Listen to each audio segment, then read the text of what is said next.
Todos muito bem-vindos mais uma vez para esta noite de reflexão.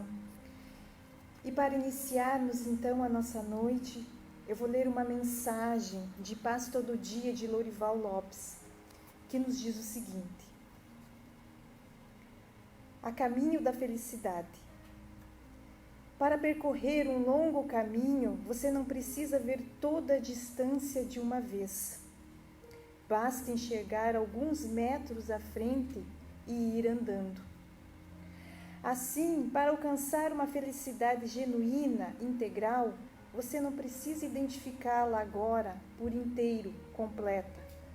É suficiente vivê-la nesta hora ou nesse dia como pode, como lhe permitirem as circunstâncias. Mas sem desistir do intuito de deliciar-se com dilatadas alegrias e esperanças. Vá em frente, julgando-se feliz. Julgar-se feliz é importante fonte de felicidade. Então, neste momento, com o sentimento de gratidão a Deus, nosso Pai maior, pela vida, por essa oportunidade divina que Ele nos dá de cada dia nos melhorarmos, nos instruirmos e nos oportunizar esta noite para aqui estarmos, para refletir à luz do Evangelho do Cristo. Lhe rogamos a sua bênção, ó Pai, a sua proteção e a sua misericórdia, para ainda com as nossas imperfeições. Obrigada, espiritualidade amiga, que nos abraçou com tanto carinho nesses momentos que aqui estamos, nos agraciando com energias salutares. Obrigado. Que assim seja. Então, hoje a Heidi nos falará sobre aborto, uma oportunidade negada. Boa noite, irmãos. Que a paz do Cristo nos envolva para as reflexões dessa noite. Falar sobre aborto nos leva a falar da vida, dos direitos naturais do ser humano. Lá no Livro dos Espíritos, começando já, Kardec pergunta na questão 880 qual o primeiro direito natural do homem. E a espiritualidade nos diz o de viver. Por isso que ninguém tem o direito de atentar contra o seu semelhante. O direito de viver é um direito inalienável. Desse modo, está incluída a vida de um feto. O homem em formação, que não pode ser interrompida sob o pretexto de uma permissão legal.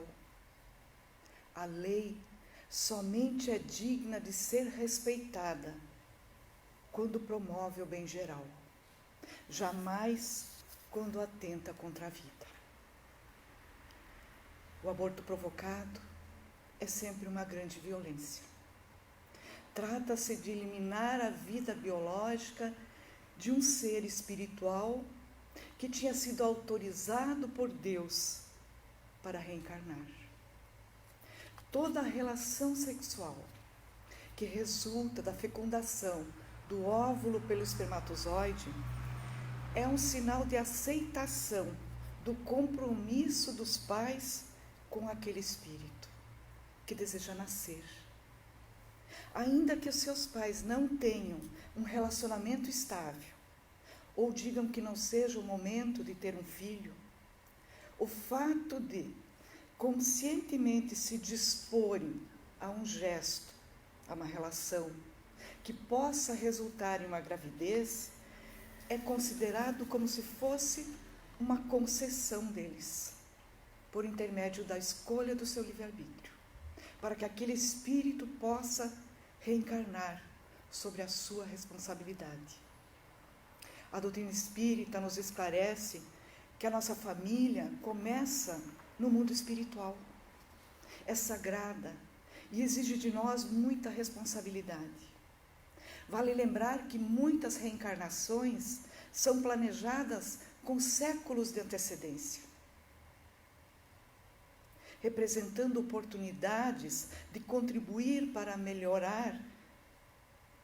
melhora desse ser e do mundo, e também como uma chance de resgate dos débitos do passado.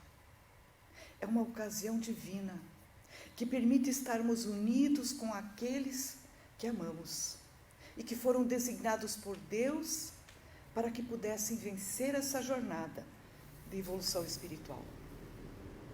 Por isso, interromper esse planejamento é negar oportunidades benditas e gerar, por essa prática, terríveis sofrimentos. E as estatísticas, queridos irmãos, são graves e são sérias. Estatísticas de aborto no mundo, segundo a Organização Mundial de Saúde, numa pesquisa feita em 2018, que é a última pesquisa feita. O número de abortos por ano fica entre 46 e 55 milhões. O número de abortos por dia é de 126 mil. 78% de todos esses abortos são realizados em países em desenvolvimento e os outros 22% em países desenvolvidos. Aproximadamente 97 países, com cerca de 66% da população mundial, têm leis que, em essência, permitem o aborto induzido. 93 países, com cerca de 34% da população, proíbem o aborto ou permitem apenas em situações especiais, como deformações do feto, violações da mulher ou risco de vida para a mãe. Todos os anos, cerca de 26 milhões de mulheres realizam abortos legalizados pela lei dos homens. E 20 milhões de abortos são realizados em países onde essa prática é restringida pela lei. E esses são os mais dolorosos, porque são aqueles que a gente chama de fundo de quintal. A doutora Marlene Nobre, médica já desencarnada, escreveu um livro, A Vida contra o Aborto. E ela teve uma participação ímpar na divulgação do vínculo que existe entre a medicina e o espiritismo. Foi uma das responsáveis pela fundação da Associação Médica Espírita. E ela conta uma passagem nesse livro que é muito interessante para refletirmos. Ela conta a história do Dr. Bernard Nathanson, em uma conferência que ele mesmo divulgou no Colégio Médico de Madrid. Ele contou que em 1971 ele assumiu a direção da maior clínica de aborto do mundo, o Centro de Saúde Sexual, situado no leste de Nova York, onde atuavam 35 médicos e eram realizados 120 abortos por dia, inclusive domingos e feriados, com interrupção de apenas um dia por ano, o dia de Natal. Até 1972, quando deixou a direção dessa clínica, 60 mil abortos haviam sido realizados sob as ordens desse médico, e 5 mil deles feitos por ele pessoalmente. Nessa clínica, tudo parecia transcorrer com tranquilidade. Os problemas em profundidade, porém, eram muito pouco comentados. Mas em reuniões informais, o Dr. Nathanson ficou sabendo, por relatos das esposas dos médicos, que muitos deles sofriam de pesadelos durante a noite. Acordavam gritando, referindo-se a muito sangue e a corpos de crianças destroçados. Outros bebiam demasiadamente ou abusavam de drogas ainda mais pesadas, tendo necessidade de atendimento psiquiátrico. Com as enfermeiras que participavam do atendimento, a situação não era diferente. Algumas, após algum tempo de trabalho, abandonavam a clínica chorando. Outras se tornaram alcoólatras e depressivas. No final de 1972, Dr. Nathanson deixou a clínica para assumir o cargo de diretor do serviço de obstetrícia do Hospital São Lucas, em Nova York, onde ele, depois de toda essa caminhada, implantou um serviço de medicina fetal, que realiza cerca de 50 tipos de cirurgias no interior do útero, com a finalidade de salvar e favorecer a vida e a saúde desse feto. Essa prática o convenceu de que o feto é sim um ser humano, com todas as suas características, que deve desfrutar de todos os privilégios e vantagens como qualquer outro cidadão. Se convenceu de que o aborto é um crime deliberado de destruição da vida. Um artigo científico de 2018 nos diz que o aborto é um evento muito frequente entre as mulheres brasileiras. A Pesquisa Nacional do Aborto do ano de 2016 evidenciou que aos 40 anos de idade, 1 em cada 5 mulheres nas zonas urbanas já havia feito pelo menos um aborto. No ano de 2017 foi realizada outra pesquisa, onde foram entrevistadas 2.002 mulheres, das quais 13% delas já tinham realizado pelo menos um aborto. O que nos leva hoje a 5 milhões de abortos por ano. Os motivos mais comuns que essas mulheres relatavam era a situação econômica difícil, momento inoportuno por causa da carreira, onde a gravidez poderia atrapalhar, falta de maturidade para assumir responsabilidades e, principalmente, o desconhecimento das consequências espirituais. Quando nós adentramos na codificação espírita, lá no Livro dos Espíritos, e formos na questão 358, Kardec pergunta para a espiritualidade se constitui um crime a provocação do aborto em qualquer período da gestação. E a espiritualidade nos diz: há sempre crime quando transgredis as leis de Deus. Uma mãe, ou quem quer que seja, cometerá sempre um crime sempre quando tirar a vida de uma criança antes do seu nascimento. Por isso que a impede essa alma de passar pelas provas, a servir de instrumento esse corpo que estava se formando. E o Espírito Miramês faz um comentário adicional sobre essa resposta, quando ele nos diz: é querer desarranjar a ordem do universo, intenção pela qual a criatura responderá por suas consequências funestas. O apelo que a espiritualidade faz aos homens é que reconsiderem esse fato, que analisem antes de praticar esse ato de falta de amor, lembrando-se da vida, que a vida pertence somente ao nosso Criador.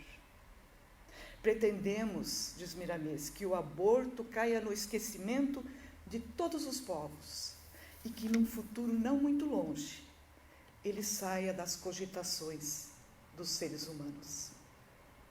Encontramos muitos hoje que, no fundo, acreditam e reconhecem a verdade da reencarnação, mas negam essa lei para entrarem na desordem do aborto, sabendo ou fingindo não saber que responderão pelo que fizeram na vida e da vida. Com isso, tentam enganar a si mesmas, mas o pior engano é tentarmos enganar a Deus. O pior é que são muitos os inimigos que assumimos, que granjeamos no mundo espiritual, no ato de abortar um espírito que estava vindo para reencarnar. No Código Penal brasileiro, ou melhor dizendo, na lei dos homens, aqui no Brasil, somente em 2 casos há uma legalização do aborto. Uma delas se remete ao fato da gravidez pôr em risco a vida da mãe. Quando o médico precisa escolher entre salvar a mãe ou o feto. Essa também é uma visão compatível com a visão espírita, porque é preciso, nesse momento, salvar a vida do espírito que já está fazendo a sua caminhada, no caso, a mãe. A outra, na lei brasileira, se refere ao fato da gravidez ser o resultado de uma situação de estupro. Estupro é sim uma agressão, mas não justifica uma agressão maior ainda. Mas em outra pergunta feita aos espíritos, Kardec indaga sobre quando é o momento da união do espírito ao corpo da criança, porque muitas vezes nós ouvimos, ao espírito a criança só recebe no momento que nasce. Não. Em que momento a alma se une ao corpo? E a espiritualidade nos diz, a união começa na concepção, mas só se completa no nascimento. Desde o instante da concepção, o espírito designado para habitar certo corpo, a esse fica ligado por um laço fluídico que cada vez mais vai se apertando até o instante em que a criança vê a luz. O grito que o recém-nascido solta anuncia que ele se encontra no número dos vivos, dos servos de Deus. Então o aborto situa-se assim, sempre como uma desencarnação precoce. Quando falamos nesse enorme erro, normalmente nos referimos, julgamos e culpamos a mulher.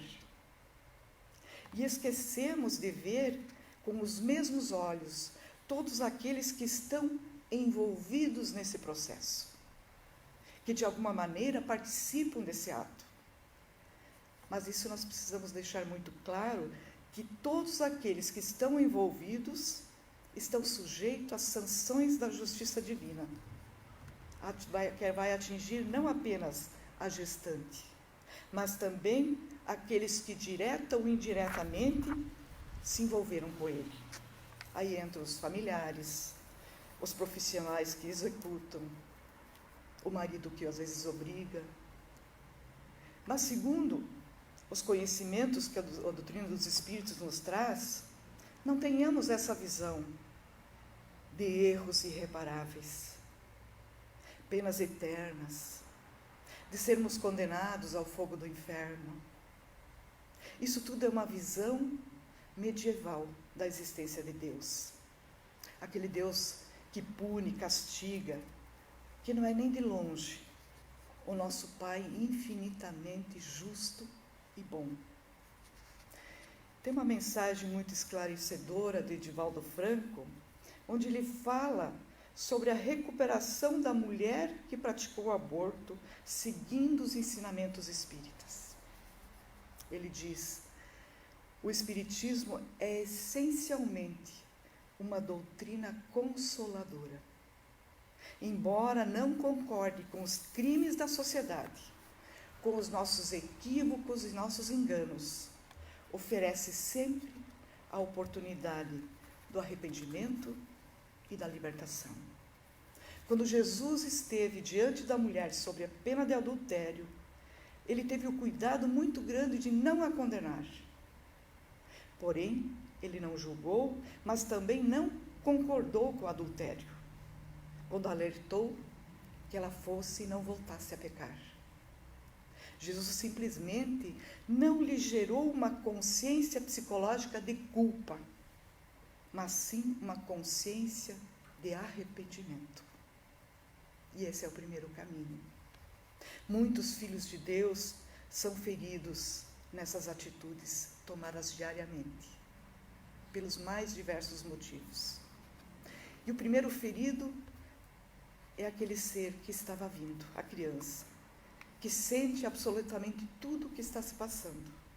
Toda a violência é percebida por ela, porque ela entregou-se de olhos fechados àqueles pais, na certeza de que seria amparada, acolhida, respeitada no seu direito de viver. Mas a mãe e o pai também estão sendo feridos. E muitas vezes nem sabem disso, não se dão conta no momento. Do ponto de vista espiritual, quando uma criança é abortada, ela não deixa de existir como espírito. Ela continua a sua trajetória retornando para o plano espiritual. Na maior parte das vezes, nem sequer compreende o que aconteceu. Não entende os motivos de tanta violência. E volta-se contra os seus genitores e os persegue. Então, aquele grupo de espíritos, os pais, os encarnados e os filhos desencarnados, que estão em dívida, e o remorso da mãe e do pai, seja ele reconhecido ou não publicamente, somados ao rancor e à mágoa daquele que foi abortado, inúmeras vezes vai formar um quadro de obsessão, de perseguição espiritual. Infelicidades tão grandes que apenas séculos e séculos de recomeço poderão reparar. Além disso, considerando que o espírito faz parte da agenda espiritual daqueles pais, acontece na vida deles também um grande vazio, na quebra do compromisso, na vida, no coração. Trata-se de uma tristeza muito profunda que se instala na alma, e muitas vezes em casos depressivos que ninguém descobre por quê. Se esse ato já foi cometido, já aconteceu, o que fazer? Não tem como voltar atrás. A primeira providência que a doutrina espírita nos ensina é orar. Pedir a Deus por esse filho, essa filha, que se encontra de volta no mundo espiritual.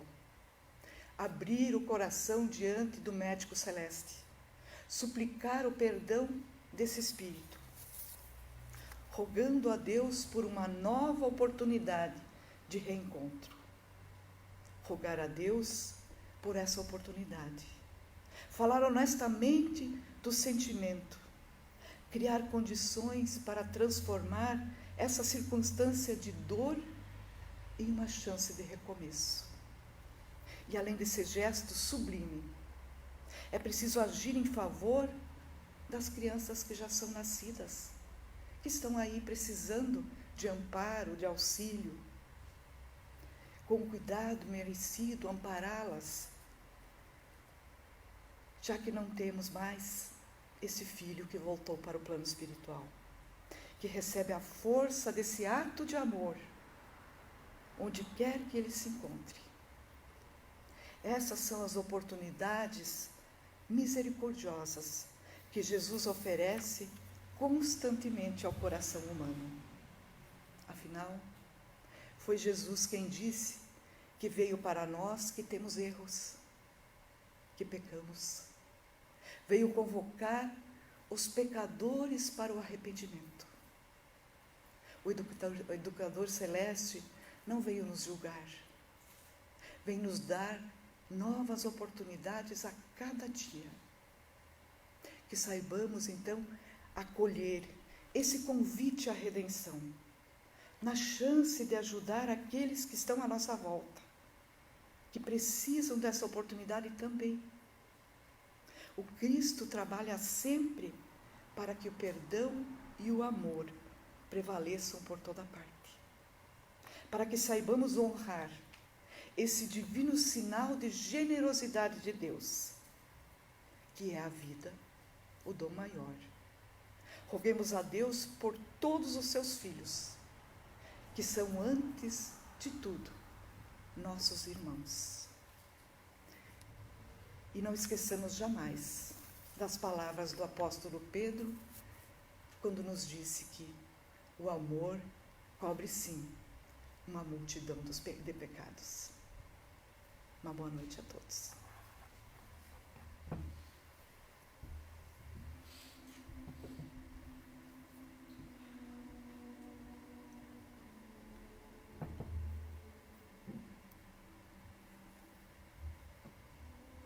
Então, neste momento, onde a espiritualidade maior está aqui, a nos contemplar com as suas energias salutares, a nós aqui presente e aos irmãos que estão nos acompanhando pelas mídias sociais.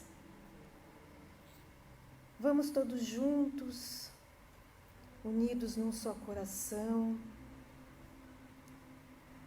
cheios de amor, de esperança em dias melhores, elevarmos o nosso pensamento ao nosso Pai, tão sublime, tão perfeito, rogando o seu auxílio, rogando coragem, para que a cada dia possamos nós darmos um passo pequeno, mas caminhando sempre em direção à felicidade, em direção à evolução. Mestre Jesus, a sua companhia em todos os momentos aflitivos da nossa vida é um bálsamo de amor a nos iluminar sempre, a nos estimular a não desistir. Obrigado pela intuição, por essas energias de amor a iluminar as nossas vidas. Permaneça conosco em cada passo que nós dermos. Que assim seja. Uma boa noite a todos e uma boa semana.